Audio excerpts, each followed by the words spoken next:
Hello everybody, welcome to our FTB Infinity Evolved Server. I thought I'd just give you a quick tour of my underground bunker that's actually inspired by the underground bunker in the movie 10 Cloverfield Lane.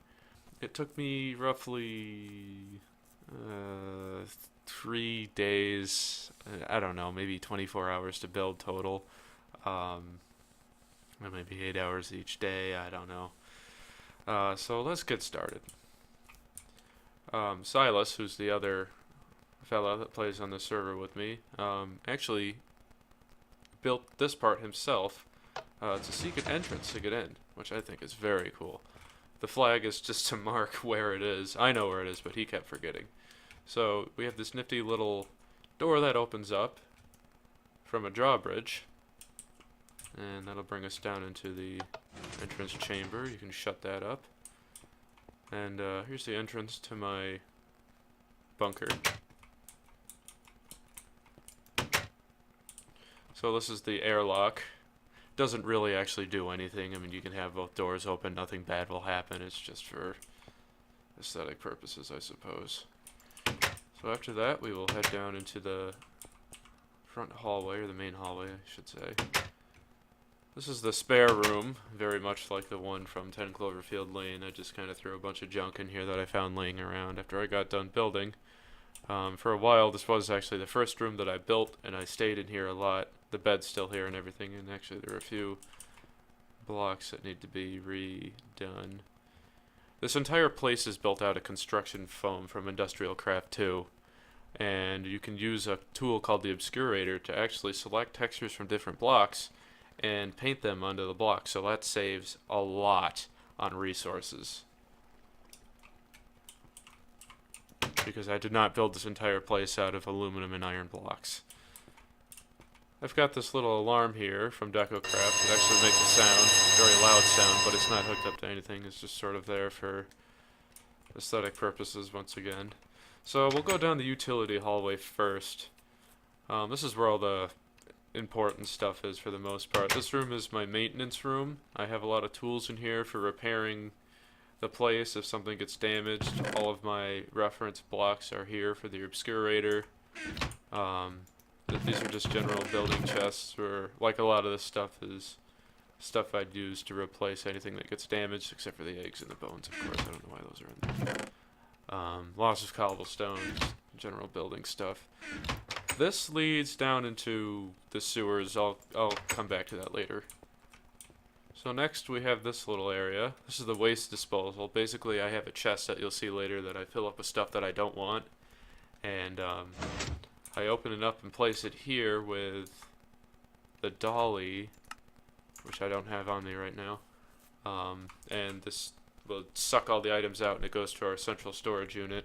And if it's not important at all, it just gets trashed. Over here is my charging station. I need to replace that. It's for charging energy packs, electric jet packs. The Obscurator needs to be charged, stuff like that. You can stand on it and it'll charge everything for you. This is a backup generator in the event that our main nuclear reactors run out. I can fuel my furnace and stuff with that. And the next is my teleporter. This will take me to our main hub that Silas built. I'll probably do a tour of that later on. It's way more complex than my place, and it'll probably take a couple videos to tour. So this leads there. This leads to whatever site that I'm working on currently. Right now I am working on developing an ore processing plant in the Nether. This takes me to the Nether portal, so I can get there fast without having to do too much walking around. This is rotten potato storage. This is my backup potato farm. On average, I get 20 potatoes out of it. It's good for if our farm gets screwed up or if I'm redoing it. Baked potatoes are pretty much my go-to food in Minecraft. And that's it for the utility area. Except for the sewers, which I'll get to last. Next is the living area. Lots of DecoCraft stuff. As you can see here, getting into the holiday spirit. I don't know why I have two little trees. This is made by Carpenter's Wedge blocks. it's very, very useful for getting an underground bunker feel. And well, with carpenter's blocks, the material you want, you have to have a block for it. So I would have to have, I think that's paper block. I would take that and apply it to there. So I have to have a lot of paper blocks. Got a dining table with food on it. I can eat it right off the plate. So it's good to be able to just run in here, grab something to eat real quick, and then run back out. Lots of little decoration things. Up here I have a fully functional kitchen. Keep all my food in here. I don't eat raw eggs. Lots of cookies in the cookie jar, but you'll find out that those aren't cookies, those are bees. Don't recommend eating them. This is all storage, actually. You can keep stuff in there. And one of these I have all my Pam's Harvest Craft stuff. This is a Pam's Harvest Craft oven. I usually use this one because it's an electric furnace and it cooks things faster. I should have a bunch of potatoes in there, actually. And I just take these and plop them on my plate there. Otherwise, that ticking you hear is my clock, and this actually tells time. It is sunset right now. 18 is just as the sun sets. 6 is when it rises, so if it's any time past 18, I will go sleep in my bedroom, which I will show you right now. It's kind of simple. The other half of my bed is in one of the buildings I'm working on, because if I'm working on a major project, it's good to have a bed right there to sleep and just keep working, so that's where that is. It's got a nice little setup like my actual computer. I've only got 2 monitors. And that's that. These lights turn on and off, DecoCraft. Sadly, the lava lamp does not have an animation. Silas put that there. And actually, I think this is storage. Yep. And there's 1 stick in my dresser. Okay. Next, I'll show you the storage room. These drawers, storage drawers, it's one of the mods in FTB Infinity Evolved. It is so nice to have. It's really great for if you have stuff that you just want to be able to see. You don't have to look through all these chests and stuff and figure out where you put it. It's right there. It's good to go. I put all my common blocks on these larger ones, especially these compressor drawers. If I have a lot of dirt, it'll compress them into blocks for more convenient storage. This is Silas's ringer. He likes to come in here and spam that. And that's pretty much it for the storage room. It's not too fancy.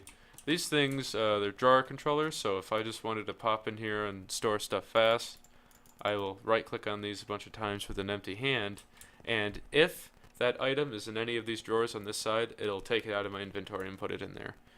It's pretty convenient. Same for this side. So next I'll show you the bathroom. It literally has no function other than to be an aesthetic. Although there is a secret entrance to go into Silas's cylinder hub thing. Silas likes to come in and turn on all my faucets. Not that I have to pay for water or anything, it's just kind of annoying. You can sit on the toilet. And that's it for the bunker. It's not too fancy. You can turn these lights on. I usually just turn them off whenever I log off, just because.